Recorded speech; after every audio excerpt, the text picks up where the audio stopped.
तो पप्पू यादव जी के लिए सिंबल और दल मायने नहीं रखता है। पप्पू यादव आपने कहा ना कि पप्पू यादव वहां से निर्दलीय जीते, उनके अलावा वहां से कोई नहीं जीता है। तो आप भी ये समझ रहे हैं कि उनके लिए दल मायने नहीं रखता है। लालू यादव नहीं देखना चाहते हैं पप्पू यादव को, इसलिए उनके साथ गेम किया गया, पार्टी विलय कराया गया। पप्पू हो जाएगा बेरोजगार, चाचा की भी जाएगी सरकार, देश के युवाओं को मिलेगा रोजगार, बनेगी राहुल गांधी की सरकार। तो 80-90 के दशक में पप्पू यादव की छवि क्या थी और पप्पू यादव की अभी छवि क्या है, ये भी मायने रखता है। 80-90 में पप्पू यादव बाहुबली में गिने जाते थे, उनका डर था, खौफ था।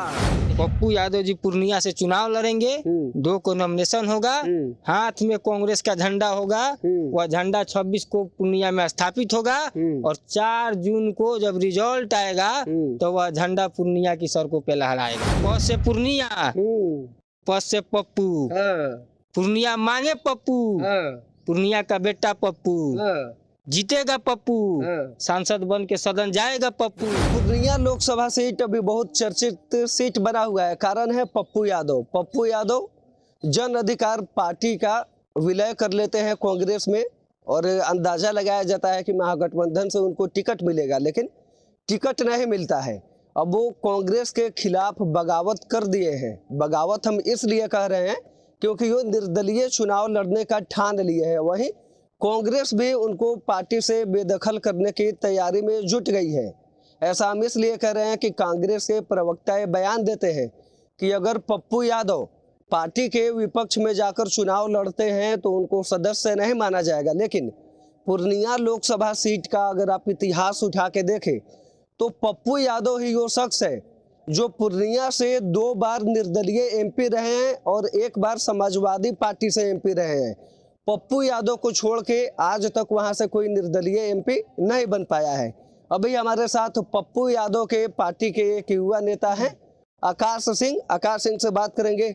पप्पू यादव को लेकर जो पूर्णिया लोकसभा सीट पर बात चल रहा है, क्या कहेंगे उस पर? अब कांग्रेस से बगावत की बात की जा रही है। यह कोई बगावत नहीं है। और वर्तमान समय में जो परिस्थिति देश की थी, जिस तरीके से संविधान को छेड़छाड़ बार बार किया जा रहा था, लोकतंत्र का पूरी तरीके से मजाक उड़ा दिया गया, धज्जी उड़ाया जा रहा था, देश में नफरत का माहौल जो भारतीय जनता पार्टी और आरएसएस के लोगों द्वारा बोया जा रहा था, जाति धर्म मजहब के आधार पर लोगों को आपस में लड़ाया जा रहा था, युवाओं को रोजगार नहीं मिल रहा था, देश की महंगाई चरम सीमा पे बैठ गई है। इन सभी चीजों को लेकर के एकजुटता के साथ, मजबूती के साथ लड़ाई लड़ने के लिए पार्टी का विलय कांग्रेस पार्टी में किया गया था। और वो नेताजी का, पप्पू यादव जी का अकेला डिसीजन नहीं था, पार्टी के सभी समर्पित साथियों का डिसीजन भी था कि हम लोग एक जगह लड़ेंगे, एक बड़े प्लेटफॉर्म पे लड़ेंगे। और यह जो बिहार की धरती है वह लोकतंत्र की जननी है और इसी लोकतंत्र की जननी से इस ताकत के खिलाफ हम लोग आवाज को बुलंद करेंगे और देश के लोगों को इन ताकतों से मुक्त कराने का काम करेंगे। इसलिए पार्टी का विलय हुआ था। रहा सवाल चुनाव लड़ना नहीं लड़ना, तो पप्पू यादव जी के लिए सिंबल और दल मायने नहीं रखता है। पप्पू यादव आपने कहा ना कि पप्पू यादव वहां से निर्दलीय जीते, उनके अलावा वहां से कोई नहीं जीता है। तो आप भी ये समझ रहे हैं कि उनके लिए दल मायने नहीं रखता है। पूर्णिया के बेटा है, पूर्णिया में उनका जन्म हुआ है और पूर्णिया से ही पले बड़े हुए हैं और पूर्णिया ने ही उनको देश स्तर पर पहचान दिलाने का काम किया। आप कह रहे हैं पूर्णिया की तो 80-90 के दशक में पप्पू यादव की छवि क्या थी और पप्पू यादव की अभी छवि क्या है, ये भी मायने रखता है। 80-90 में पप्पू यादव बाहुबली में गिने जाते थे, उनका डर था, खौफ था। देखिए, डर और खौफ किसी का नहीं था। पप्पू यादव जी एक सेवक हैं। अब बाहुबली आप तथाकथित मीडिया के लोग अब कहते हैं, वो कैसे कहते हैं हमको पता नहीं। जिस केस की आप बात करें उसमें उनको बाइज्जत बरी कर दिया गया है। वह बेटा है, वह लोगों से, अपने माता बहनों से अथाह प्रेम करते हैं, उन लोगों की मदद करते हैं। बाहुबली थे तो बताइए 21 घंटा बिजली रहता था पूर्णिया में, है? तो सेवक का ना काम है कि जिस समय पूरे बिहार में 8 घंटा भी बिजली नहीं रहता था, उसमें पूर्णिया में 21 घंटा बिजली रहता था। पूछ लीजिएगा लोगों से। किसी भी डॉक्टर को हिम्मत थी कि गरीबों को परेशान कर दे?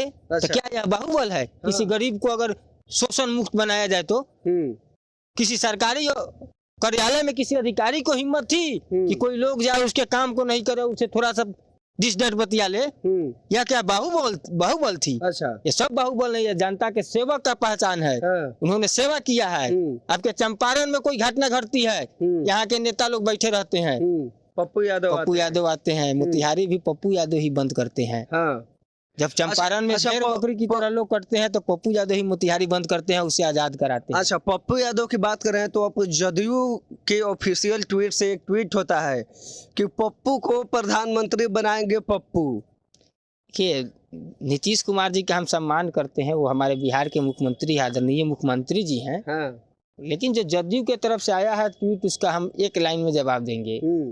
पप्पू हो जाएगा बेरोजगार, चाचा की भी जाएगी सरकार, देश के युवाओं को मिलेगा रोजगार, बनेगी राहुल गांधी की सरकार। तो आप कह रहे हैं चाचा की जाएगी सरकार, कहाँ सरकार जा रहा है? देख रहे हैं 9वां बार मुख्यमंत्री 2025 में। अब 20 बार आप 6 महीना पर रिजाइन करके अब 20 बार बन जाइए तो उसका कौन बात है, तो बनते रहिए। हाँ, उसे मतलब 2025 में जनता तैयार है, एकदम बदलाव होगा। अच्छा, अब पूर्णिया लोकसभा पे लड़ने की बात हो रही है। फोटो एक वायरल हुआ था तेजस्वी यादव लालू यादव के साथ में। कहा एक गया था, पप्पू यादव ये कहे थे कि उनको सुपौल और मधेपुरा ऑफर हुआ था, बाद में बोले कि वो पूर्णिया जो सीट है वो कांग्रेस के खेमा में है। तो क्या लालू यादव पप्पू यादव को आगे नहीं बढ़ना चाहते हैं? देखिए, पूर्णिया और सुपौल, मधेपुरा और सुपौल उनको कहा गया था, लेकिन उन्होंने वहाँ स्पष्ट तौर पे कह भी दिया था कि पूर्णिया अब हम नहीं छोड़ेंगे।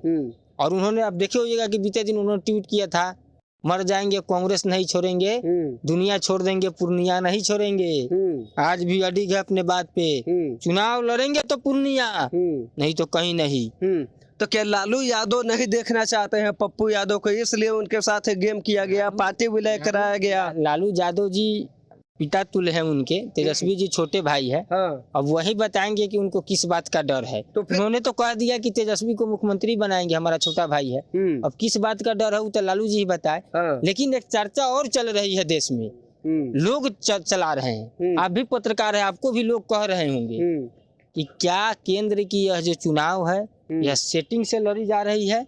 देश में जो ईडी सीबीआई का डर जो बीजेपी के लोगों ने, विपक्ष के नेताओं पे फैलाया है, क्या लालू यादव जी और तेजस्वी यादव जी उससे डर गए हैं? पता ही ना, कांग्रेस जीता हुआ सीट पहला खाता में जाता है महागठबंधन के कांग्रेस सीट। जो जीतने वाला हम लोग का मजबूती से जिस पर हम जीत सकते थे, उस सीट को आप इधर से उधर तहस नहस कर दिए, औरंगाबाद कर दिए, बेगूसराय कर दिए। तो आप इसी से अंदाजा लगाइए कि महागठबंधन में बिहार में कांग्रेस का वैल्यू नहीं करता है राजद, इस बात को मानते हैं? ये कांग्रेस के लिए देश सर्वप्रथम है। और उसने देश को बचाने के लिए आगे आई है, और बड़ा भाई है। तो बड़ा भाई अपने छोटे भाई से कभी कभी कंप्रोमाइज करता है, तो वो कंप्रोमाइज ही हुई है।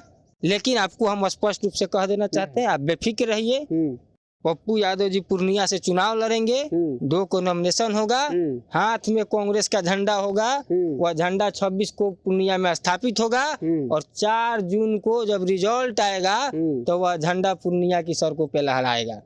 आप कह रहे हैं कि कांग्रेस का झंडा लहराएंगे, अब निर्दलीय लड़ने जा रहे हैं, कांग्रेस वाला कह रहा है कि हम सदस्य नहीं मानेंगे उनको। वो तो आला कमान और शीर्ष नेतृत्व पे छोड़ दीजिए ना, शीर्ष नेतृत्व क्या कर रही है इसका भी इंतजार कीजिए। लेकिन जो हमने कहा है आपको कि हाथ में कांग्रेस का झंडा होगा, 26 तारीख को स्थापित होगा, 4 जून को लहराएगा, तो आप बेफिक्र रहिए। कहे ना कि पूर्णिया नहीं छोड़ेंगे तो नहीं छोड़ेंगे, गोली मार लेंगे खुद को, मर जाएंगे लेकिन ना छोड़ेंगे। एकदम पूर्णिया उनकी माँ है, और उनकी माँ ने उनको गले लगाई है। पूर्णिया के एक लोगों का आशीर्वाद उनके साथ है, और वो अब अपने माँ को छोड़कर कहीं नहीं जाएंगे, पूर्णिया ही लड़ेंगे।